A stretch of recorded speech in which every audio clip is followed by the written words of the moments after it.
नमः शिवाय।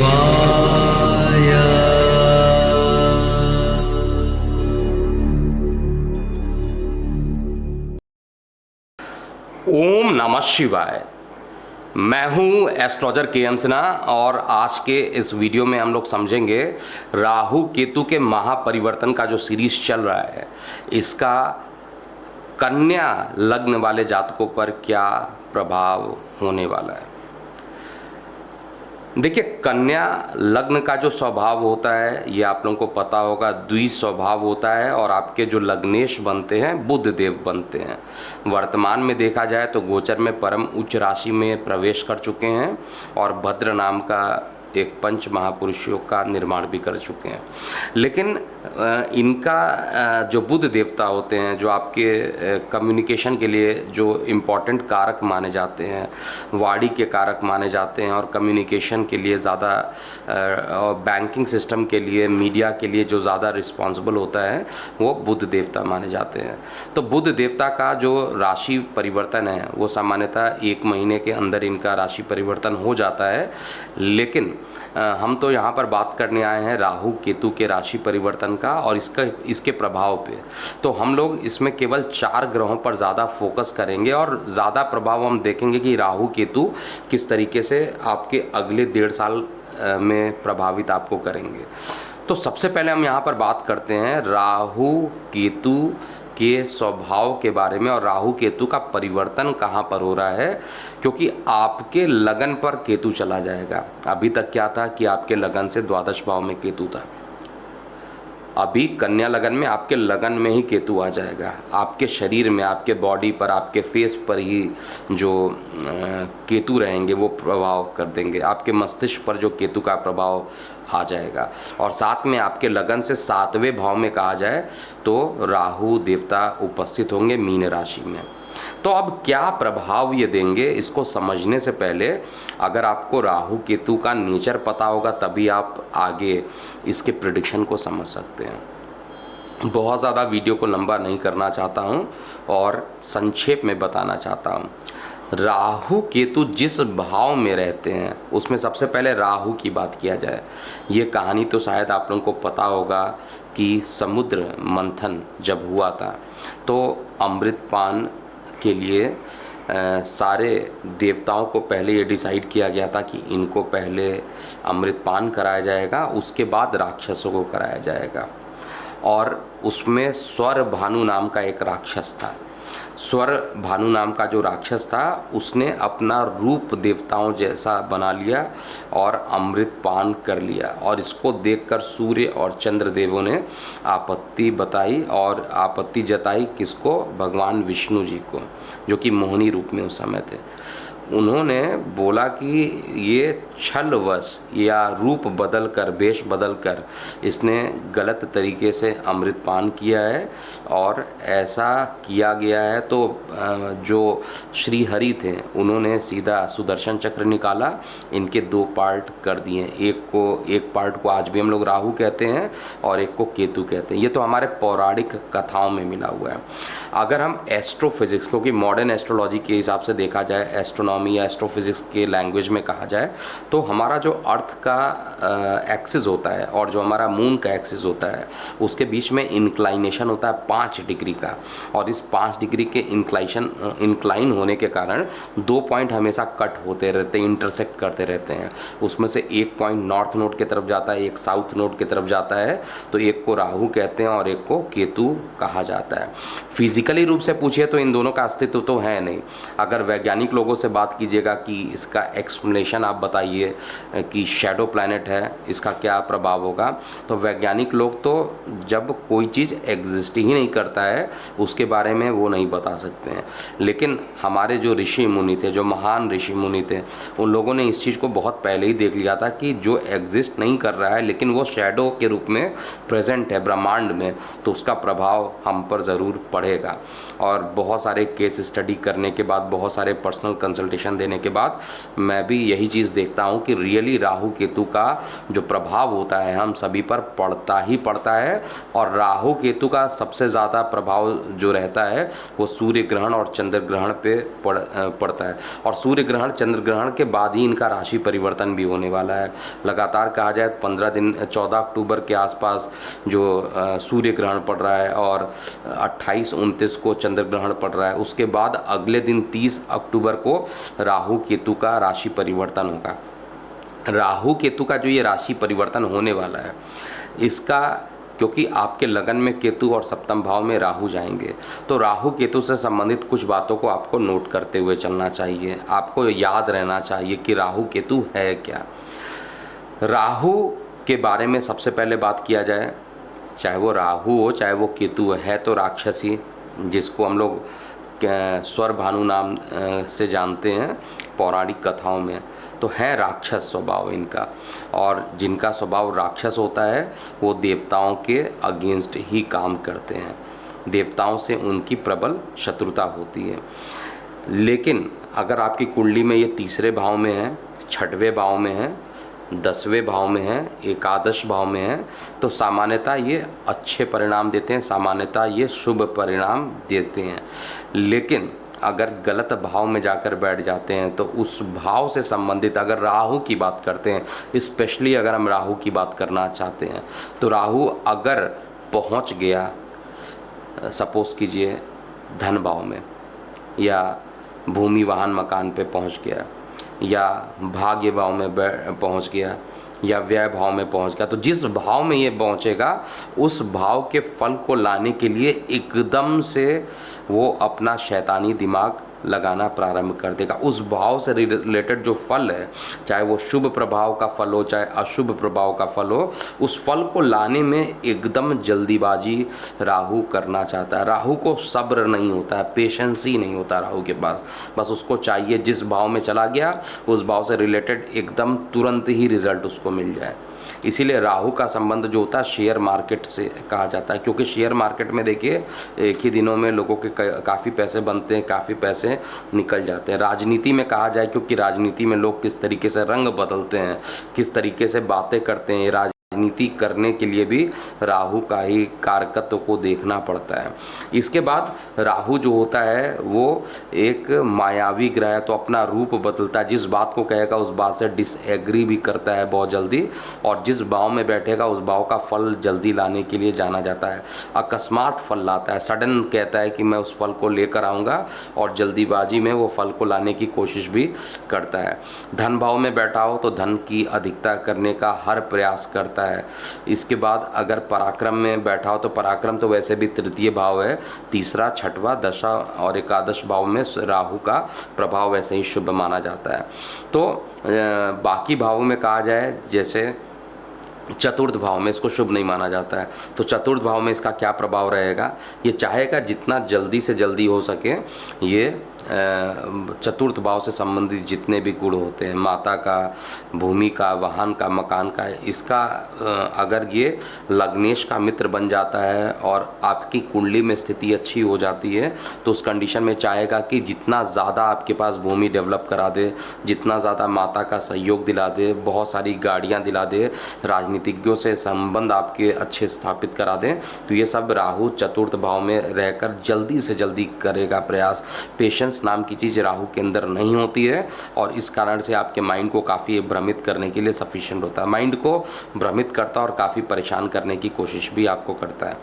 और अगर शुभ जगह पर बैठा हो, अच्छे जगह पर बैठा हो, लग्नेश का मित्र है, उसको लग्नेश के जो कारक ग्रह हैं वो देख रहे हैं, तो आपको इनका जो सुख होता है बहुत जल्दी मिल जाता है। अगर अशुभ में होगा तो उतना ही जल्दी उस भाव से संबंधित नेगेटिव फल भी जल्दी निकल के आते हैं। तो इसीलिए राहु केतु का जो प्रेडिक्शन है उस भाव पर ज़रूर चेक कीजिएगा जिस भाव में बैठे हैं।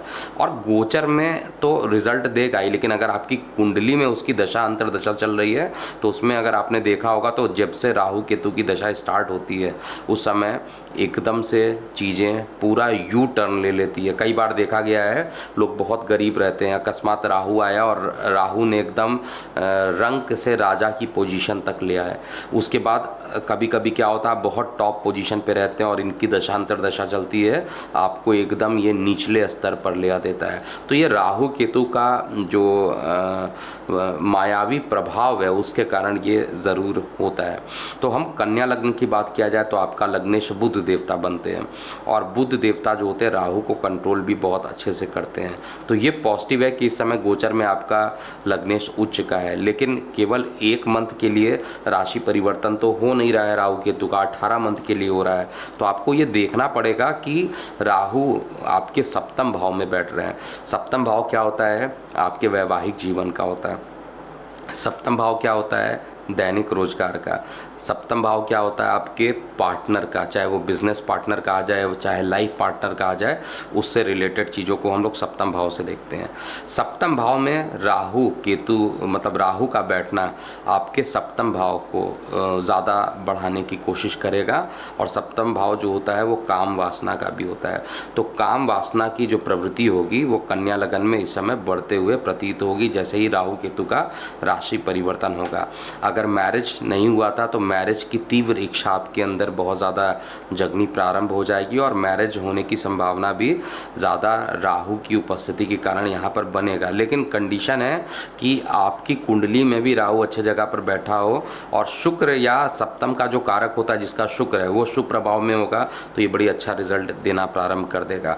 दैनिक रोजगार के क्षेत्र में ये अच्छे प्रभाव देने के लिए बाध्य हो जाएंगे। और आपके जो पार्टनर्स होंगे, अगर आप राजनीतिक रूप से देखा जाए तो राजनीतिक रूप से आपको काफ़ी अच्छी सफलता देंगे। अगर आप खुद राजनीति में इन्वॉल्व हैं तो सप्तम भाव का जो राहु होगा आपके बहुत सारे पार्टनर्स डेवलप कर देगा और आपको हर तरीके से सुखी रखने की पूरी कोशिश करेगा।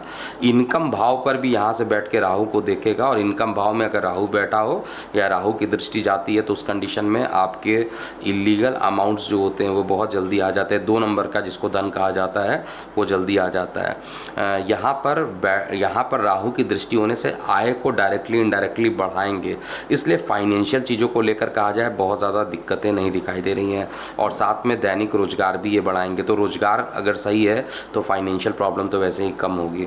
तो जिनके रोजगार नहीं मिल रहे थे उनके रोजगार मिलने के लिए संभावना ये ज़्यादा बढ़ाएंगे।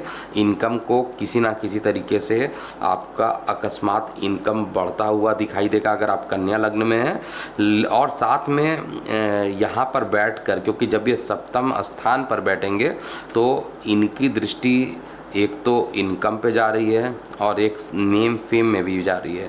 तो नेम फेम के लिए भी कहा जाए तीसरे भाव और एकादश दोनों भाव पे इनकी दृष्टि जाएगी। और राहु केतु को तो तीसरा 11वां घर बहुत ज़्यादा पसंद भी है। तो तीसरे भाव में ऐसे जगह पर ये बैठ रहे हैं जहाँ पर आपके नेम फेम को ही बढ़ाएंगे, चाहे उसके लिए राजनीति का सहायता लें चाहे किसी भी तरीके से, लेकिन नेम फेम में ये आपको आगे बढ़ा देंगे, इसमें कहीं पर भी कोई डाउट नहीं है। कन्या लग्न में जो भी परेशानी थी वो राहु केतु के राशि परिवर्तन के कारण एटलीस्ट राहु जहाँ पर बैठा है वो आपके लिए एक अच्छा रिजल्ट देगा। लेकिन परेशानी क्या है कि आपके लिए बृहस्पति को केंद्र अधिपति दोष लग जाता है, यहाँ पर बुध को भी केंद्र का दोष लगता है। तो यहाँ पर बृहस्पति देवता गोचर में अभी अष्टम में चल रहे हैं।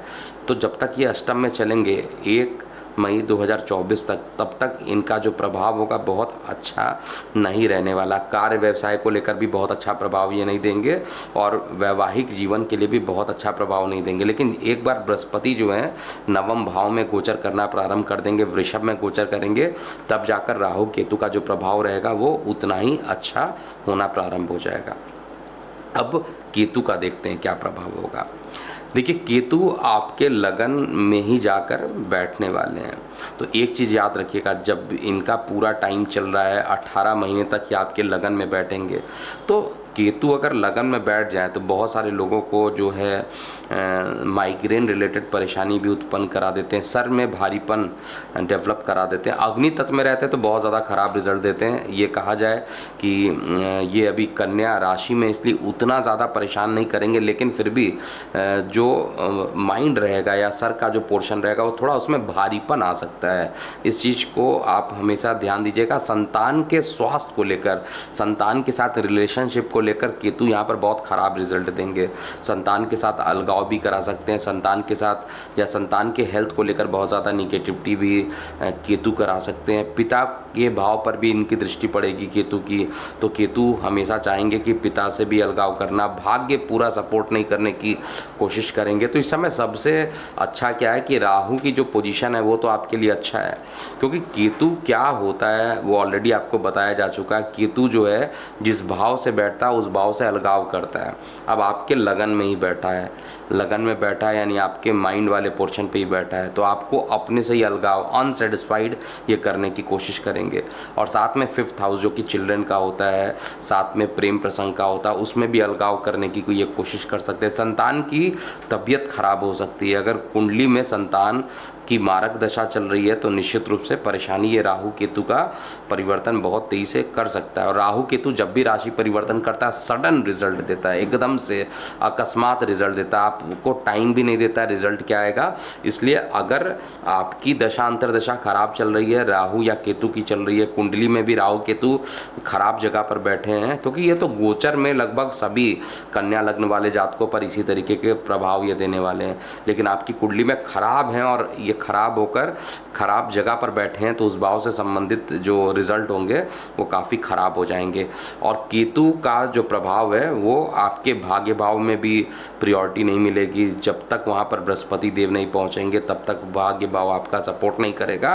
और राहु केतु का जो प्रभाव होगा वो एटलीस्ट जब बृहस्पति देव अष्टम से निकल के जैसे ही भाग्य भाव में जाएंगे वैसे ही धर्म के प्रति झुकाव भी आपका ज़्यादा बढ़ेगा, धार्मिक प्रवृत्ति बढ़ेगी, धार्मिक यात्राएं हो जाएंगी। 1 मई 2024 के बाद जो है धार्मिक यात्राएं लंबी ऐसे दिखाई दे रही है, क्योंकि केतु जब भी बृहस्पति देव को देखता है, युति करता है, तो वहाँ पर आध्यात्मिक स्वभाव बढ़ा देता है। अध्यात्म का भी कारक केतु को माना जाता है। सर्जरी का तो कारक है, कटिंग का कारक है, अलगाववादी भी है, लेकिन फिर भी इसके अलावा अध्यात्म की तरफ इसका जो अभिरुचि होता है और मुक्ति देने वाला भी केतु ही माना जाता है। तो ओवरऑल केतु का जो प्रभाव रहेगा कुल मिलाकर कहा जाए तो रिजल्ट आपके लिए संतान के स्वास्थ्य को लेकर परेशानी उत्पन्न होना, या जिनके स्टमक में किसी प्रकार का इन्फेक्शन चल रहा था, सर्जरी के योग बन रहे थे, उसको एक्टिवेट करने की भी कोशिश करेगा। तो ये था पूरा कन्या लग्न वाले जातकों के लिए राहु केतु का जो महापरिवर्तन हो रहा है। सारांशता कहा जाए तो राहु का प्रभाव लगभग शुभ आपके लिए रहने वाला, लगभग कहा जाए अच्छे भाव को देखेंगे, एकादश भाव को, तृतीय भाव को, इसलिए दोनों भाव से संबंधित रिजल्ट अच्छा देंगे। और आपके जो राजनीतिक सहयोगी रहेंगे उनमें भी आपका सहयोग ज़्यादा बढ़ेगा, दैनिक रोजगार को बढ़ाएंगे, हर तरीके से अच्छा रिजल्ट करेंगे। और विवाह के प्रति भी जो रुझान होगा वो बढ़ाएंगे, काम वासना भी बढ़ाएंगे। लेकिन केतु कहा जाए तो टेंशन देने के अलावा और कोई बहुत ज़्यादा अच्छा काम नहीं करने वाले हैं। एटलीस्ट 1 मई 2024 तक जो है आपको अलर्ट पे रहना चाहिए। और अगर बहुत ज़्यादा परेशानी हो तो आपको अपनी कुंडली का विश्लेषण करवा लेना चाहिए।